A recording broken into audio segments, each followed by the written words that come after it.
Whoa!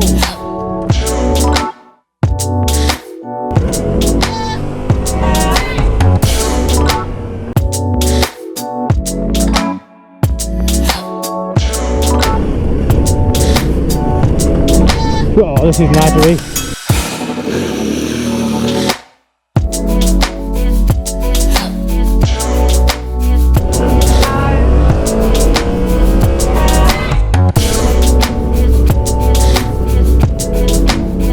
It's by magic. And here he is, the legend. All right, 40/40 viewers. Now this is a bike that's been teased to us over the past sort of 3 or 4 years. First there was the concept in 2016 in Milan, and then we saw the T7 in working action, and then the World Rally Raid doing its thing.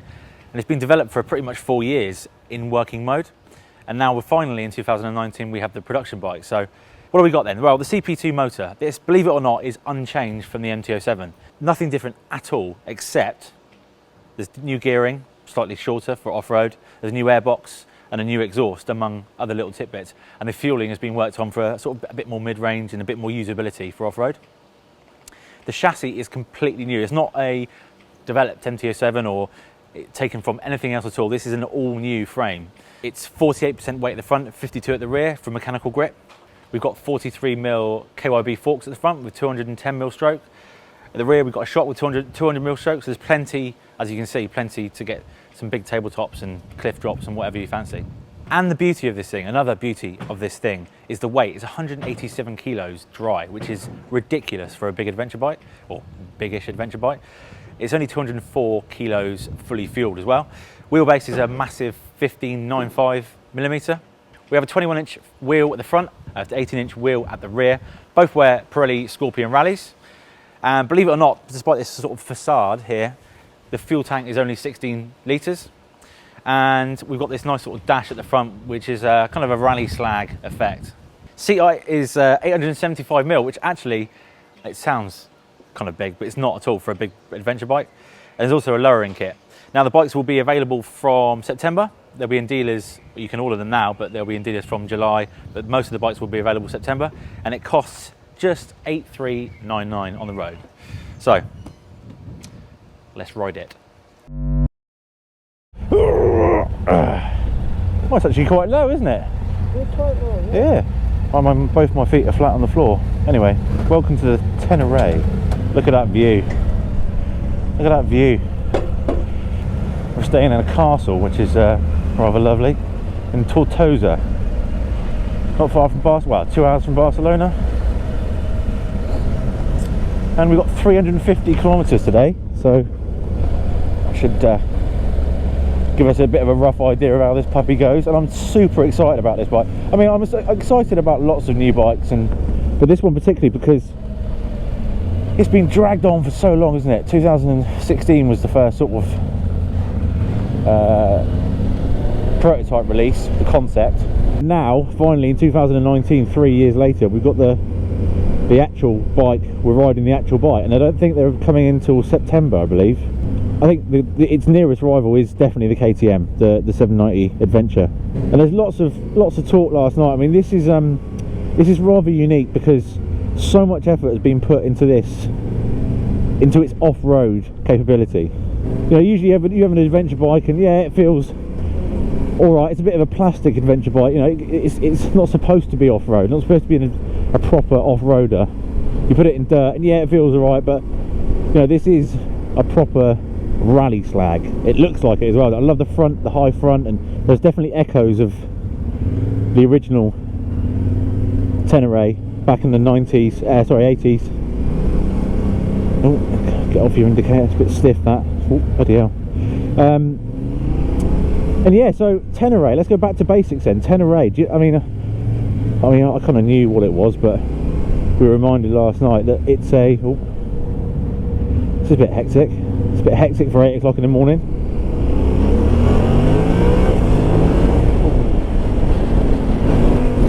Yeah, Tenere is a desert in Niger/Chad, and obviously that's where the name came from originally with the 1980s XT.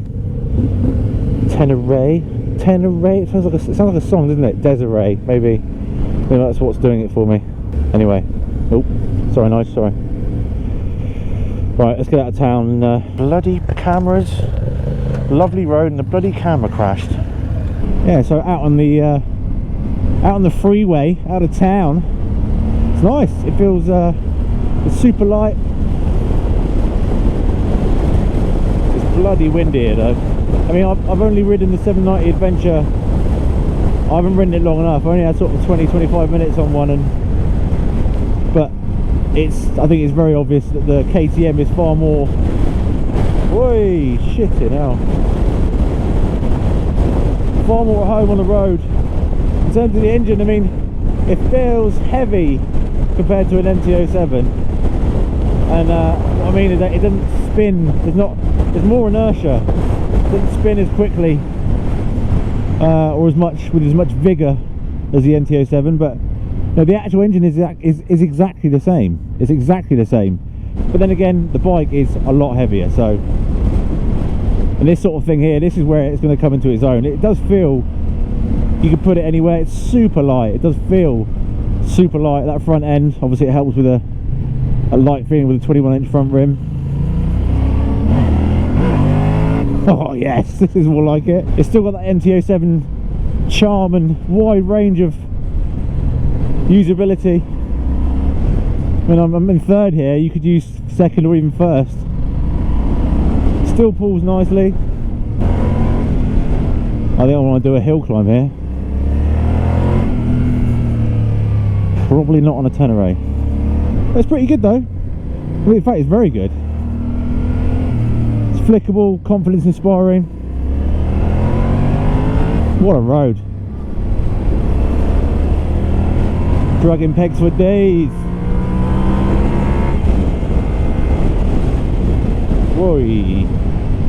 Brakes are strong, gotta say that. I mean, the ABS is kicking in quite a lot already. I'm giving it a bit of rear brake. This is tight. This is tight. Not really enough time to take in the views. Fucking hell. I can really smell my rear brake.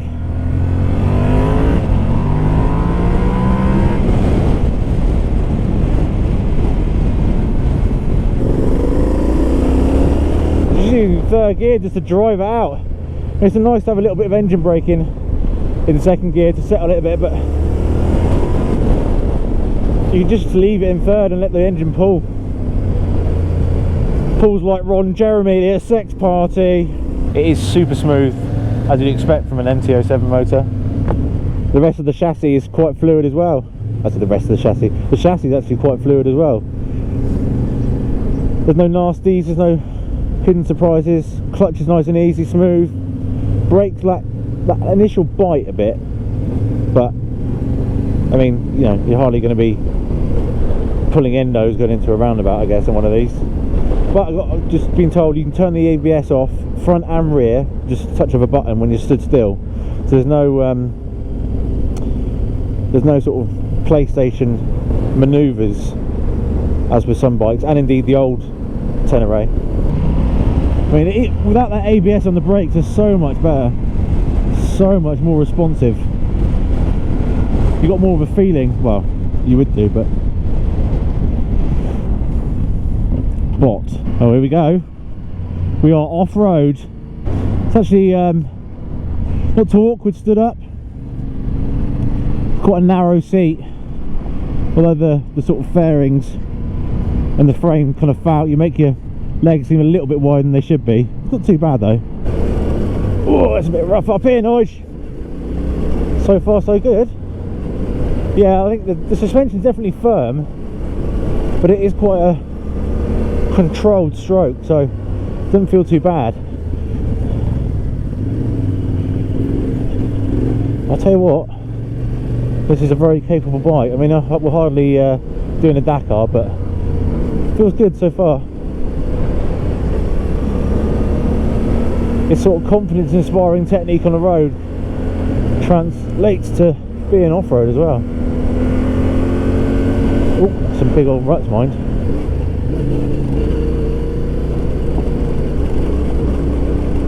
Wow.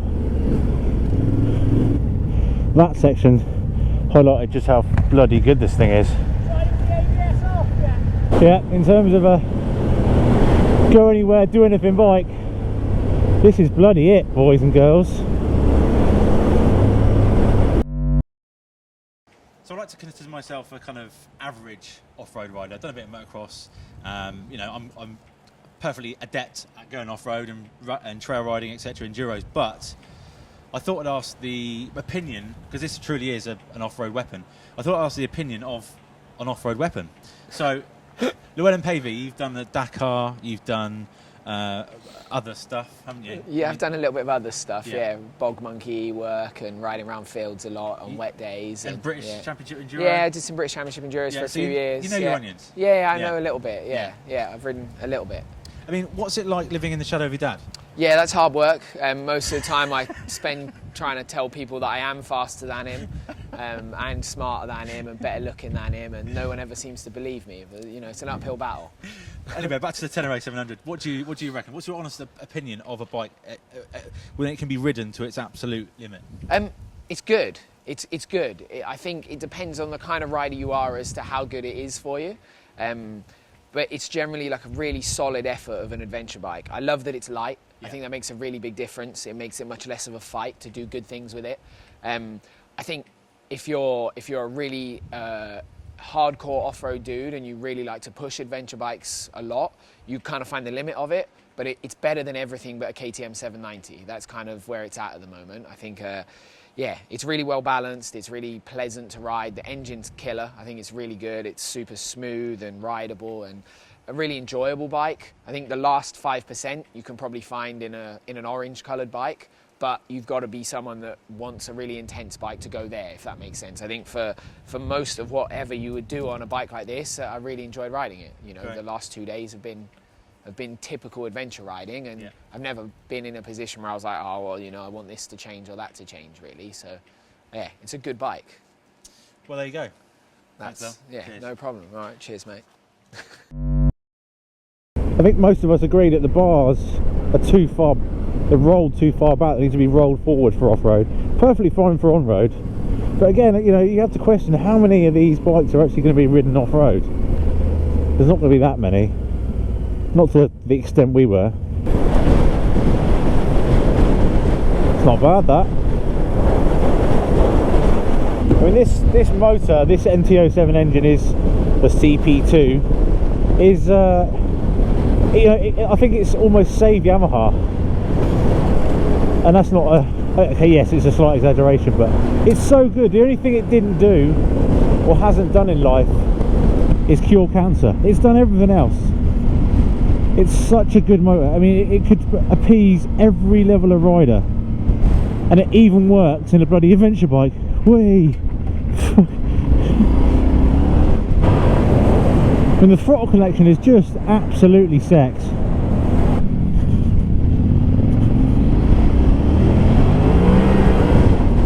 And as we experienced earlier, I think there's no doubt this bike is far more capable than what we're doing here.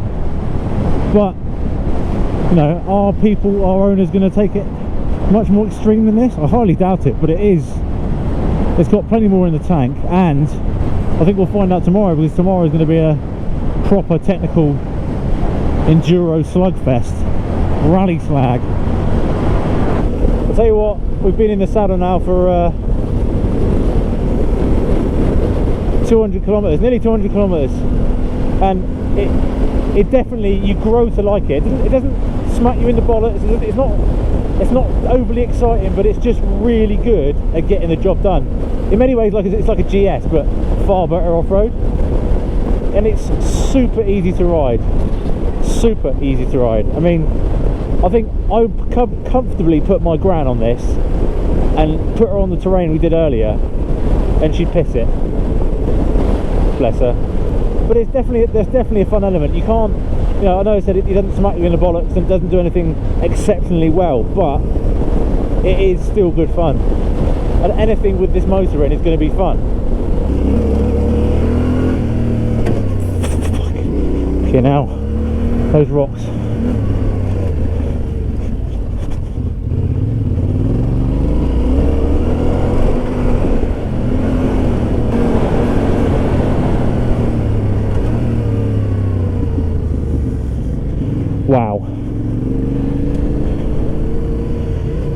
way to see all the country. Ride a bloody Tenere 700 mine. What a route.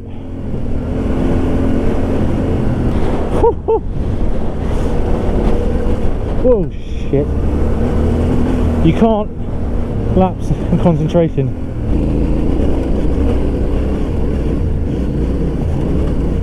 Oh, this is Nadgery. This is a bit more hardcore. I'm blowing a bit now.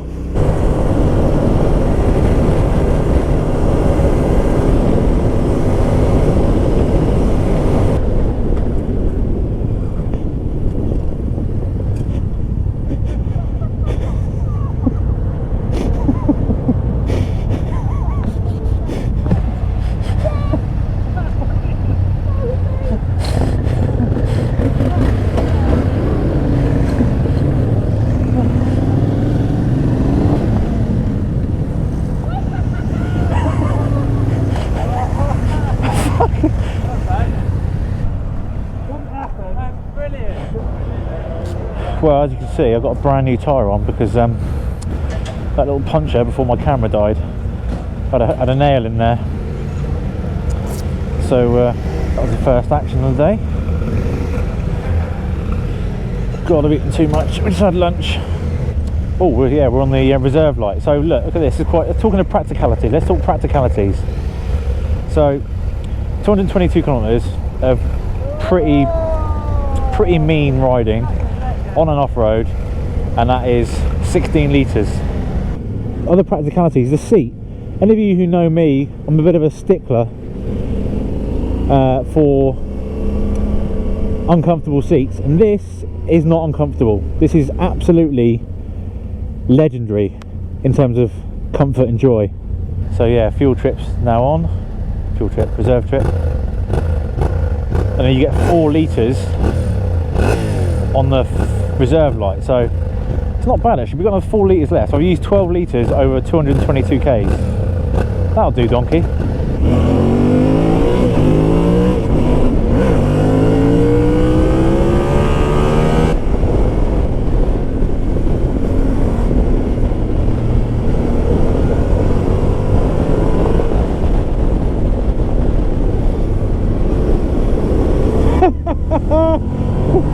Supermotors on Tenere 700s. You smell the rubber? I'm liking the foot out. It's definitely the way forward. Yeah. Well, this bike shouldn't be able to do what we're doing. I mean, on paper. On paper in my head. Does that make sense? I mean, this is ridiculous. This is utterly ridiculous. Well, day 2 of the Tenere 700 launch. We got absolutely banjaxed last night in this little wooden chalet complex. Absolutely anthraxed. And then I woke up and found ants in my trousers. So, apart from that, that's good. But if you come here, it's called Prado.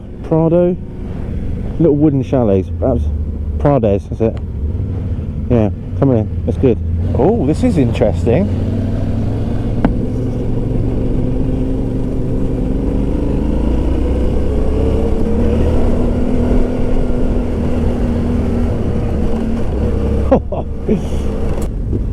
Don't want to get that wrong, do you, Nige? Just, I think every kilometre we do, this bike just continues to impress. Almost astonishes as well. I mean, there's nothing this bike cannot do.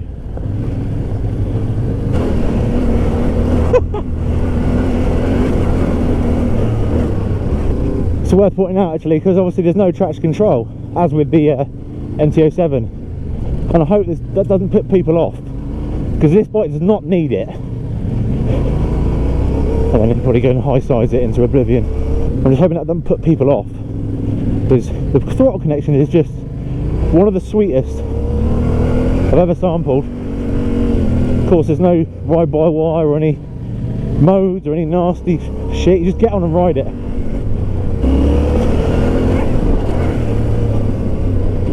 Oh yes, this is fun, kids.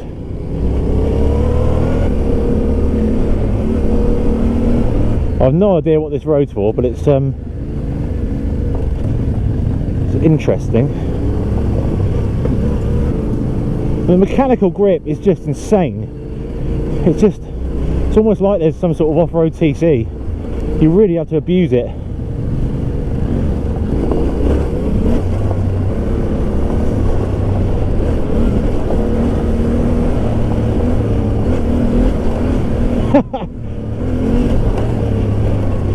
The beauty of this thing is it doesn't feel like a big, heavy, clumsy adventure bike when you take it off-road, and that is why it's so unique.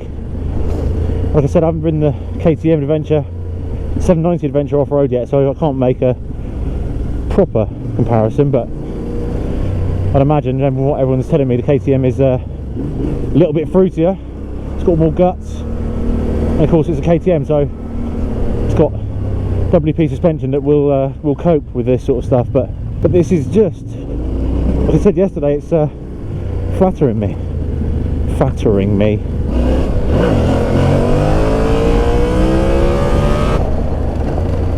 We're on top of the world. Wow, look at this. A trip to Spain wouldn't be a trip to Spain without following the lines of a windmill farm, would it?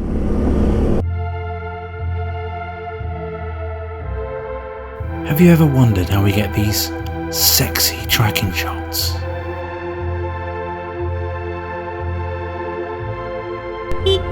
Easy. Follow a Land Rover with a gazillion pounds worth of camera equipment.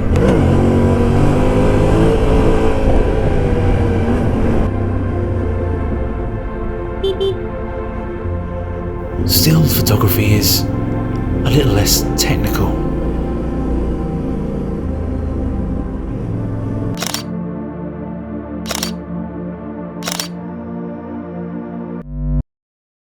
Well, this is it, kids, the last 15 kilometres. It's a good job because we've done 10k's on the light. Wow, what a couple of days. What a couple of days. I was, like I said before yesterday, I was really intrigued by this bike, but it's genuinely shocked me with its ability, its all-round ability. It is like the motorcycling equivalent of Jean-Michel Bale, good at everything, motocross and road racing, or in this case off-road, on-road. It is just, I don't know, lost for words. And I would definitely buy one of these as well. I think it's all-round capability, the price is ridiculous. I kind of like the look of the thing. It's a proper rally slag, and you know, we obviously get to ride lots of bikes, and although I enjoy riding bikes, and no one makes a shit bike anymore. Simple as that. Everyone goes, oh yeah, you rave about it, but you know, we pick objectively certain things that are wrong with them. We don't obviously, no, I don't think there's many bikes that are full of issues, full of criticisms, but this bike is, I would genuinely buy one with my own money, and that's quite a rarity. I don't have that sort of money, but you get me. And here we are back at the castle. I do hope you've enjoyed 44T through of the Tenere 700. Oh. Now, a launch wouldn't be a launch or in a 44 Teeth video without the appearance of Chris Moss. So, as if by magic. I was just checking the engine, man. I was just checking the engine. And here he is, the legend. All right, 44 Teeth viewers, lovely to see you. So, not a bad bike, is it? I tell you, man, I had a great time. It's funny, you know, we were bound to enjoy it given what we've been up to. You know, 2 days of on and off road in some of the best riding bloody environment imaginable in great weather. But I actually asked myself that key question, as I always do. What would it be like just bombing up to Bedford on the A6 on a Wednesday afternoon if it was raining? Or the A303 going past Stonehenge. Yeah. it'd be still good. It's my sort of bike because it, as well as having huge fun factor and being able to deliver what we've done on it, it's real world as well, isn't exactly. it? You know, go to the shops, go to work, go to wherever you fancy, and it'll do the job. I said on camera earlier, it's the Jean-Michel Bale of motorcycles. It literally good on road, good off road, everything in between. Job done, isn't it? And I say, go back to that point about the launch and what we've done. Yamaha could not have picked a better terrain, environment for us to test the bike. It's been absolutely, I mean, and there was talk of us going to Morocco or Namibia and doing it out in the deserts, but what we've done the last couple of days, not only has it changed my opinion of the bike and how good it is, but also just what we've got to offer in Spain. It's been incredible. I mean, I wasn't sure what to expect, actually. Like I say, I suspected it was going to be my sort of bike, but I didn't sort of get excited at the prospect of riding it. And slowly but surely, I'm going, well, hang on a minute, it can do that, it can do that, it can do that.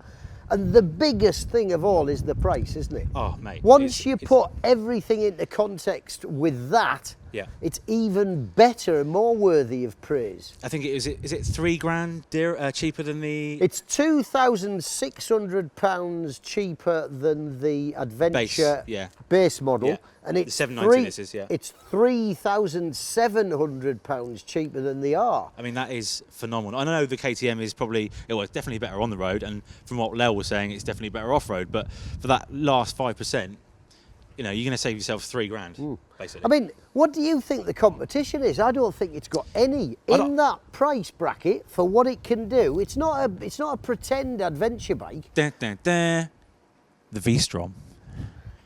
I'll tell you, man, you can always guarantee having a fight with this bloke. It's the same price, though, isn't it? Well, look, a big bag of sweets is probably the same price, but it doesn't mean you're worthy of comparing it. No, true. Listen, I've ridden a V-Strom to the Italian Alps, sorry. No, listen, I rate that bike. I've had 3 as long-termers.